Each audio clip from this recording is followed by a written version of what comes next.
Assalamualaikum warahmatullahi wabarakatuh. Perkenalkan, nama saya Adelia Lutfian Zulfa, NIM 2261210093. Saya ingin menjawab pertanyaan UTS dalam mata kuliah Ilmu Tasawuf. Pertanyaan yang pertama, jawabannya, Al-Quran turun jauh sebelum penelitian canggih hadir, namun penelitian-penelitian yang telah dibuktikan secara ilmiah oleh para ilmuwan ternyata sudah tertulis di dalam Al-Quran. Kenapa begitu? Tentu saja karena Al-Quran mengandung kebenaran. Contohnya, bertemunya dua lautan, yaitu Samudra Atlantik dan Laut Mediterania. Namun, aliran air dari keduanya tidak tercampur, yang ditemukan oleh ilmuwan Perancis.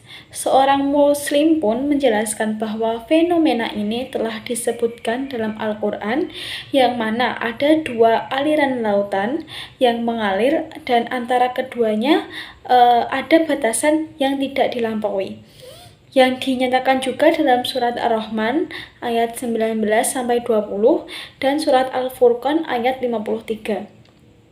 Contoh yang kedua adalah fenomena api di dalam lautan.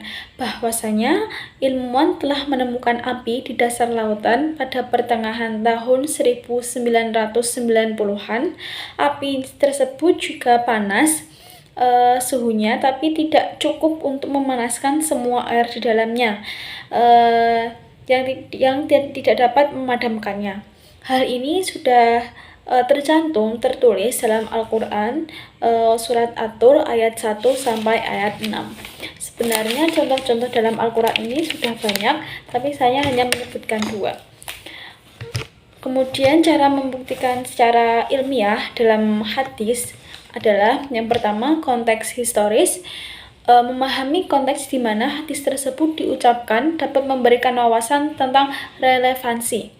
Yang kedua, dilihat dari keahlian perawi hadis, apakah dia jujur dan dapat dipercaya. Yang ketiga, dilihat dari sanad dan matan. Mengapa Al-Quran dan hadis menjadi standarisasi akhlak? Karena Al-Quran adalah firman Allah, sementara hadis adalah penjelasan dan contoh yang konkret dalam ajaran tersebut.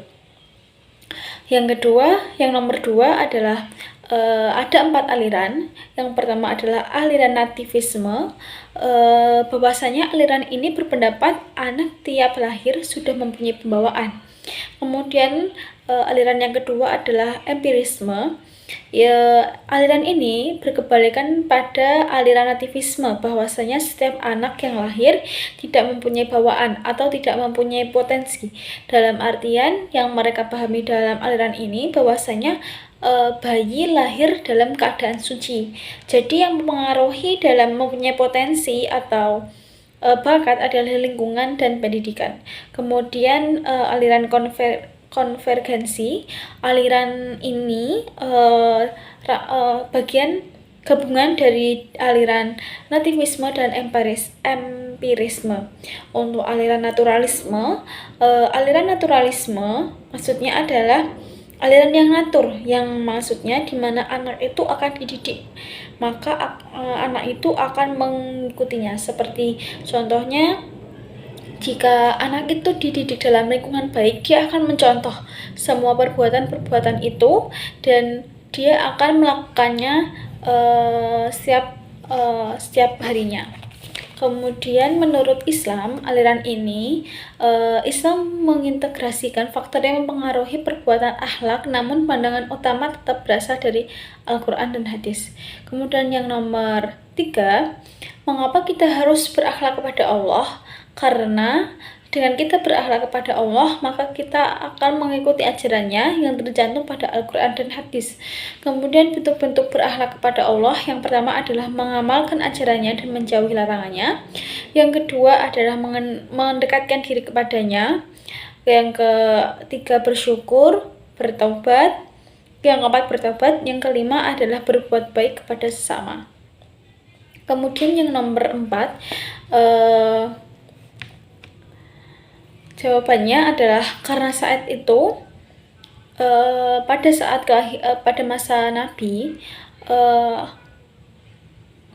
perilaku manusia itu tidak mempunyai akhlak. Maka dari itu dalam hadis beliau diutus untuk menyempurnakan akhlak terlebih dahulu, karena pada masa Nabi Muhammad manusia tidak mempunyai akhlak, tidak punya tata krama atau berperilaku yang sangat tidak baik, dan selalu beribadah kepada berhala, mengagungkan manusia. Maka dari itu Allah mengutus Nabi Muhammad untuk menyempurnakan akhlak terlebih dahulu. Dan mengapa tidak menjawab pertanyaan dalam soal mengapa tidak menuntut ilmu terlebih dahulu ketimbang akhlak? Karena dengan kita menuntut ilmu tapi tidak ada akhlak itu sama saja, karena kita akan menggunakan ilmu itu dengan semena-mena tanpa kita mempunyai akhlak, seperti itu.